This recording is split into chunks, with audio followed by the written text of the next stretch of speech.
पूर्ण लूज, पूर्ण पूर्ण लूज,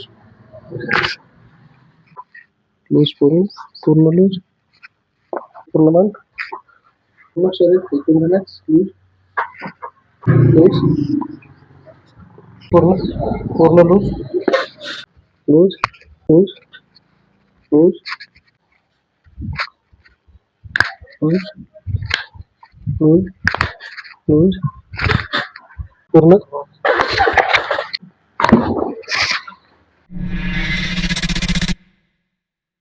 आपलं नाव काय? अच्युता नाही जाधव. काय करतात तुम्ही? माझा व्यवसाय आहे बेंगलोरला. बसण्याचं काम आहे तुमचं? हा, बसण्याचं काम आहे. कशा कशा त्रास आहे तुम्हाला? कंबरदुखी, पाठदुखी, पाय दुखायचे त्याचा त्रास. आणि आता आपण पहिली थेरपी घेतल्यानंतर तुम्हाला कसं वाटतं? एकदम कंबर वगैरे एकदम मोकळे झाल्यासारखं वाटतंय. पाय पण एकदम मोकळे झाल्यासारखं वाटतंय. तुम्हाला छान वाटतं? एकदम ओके.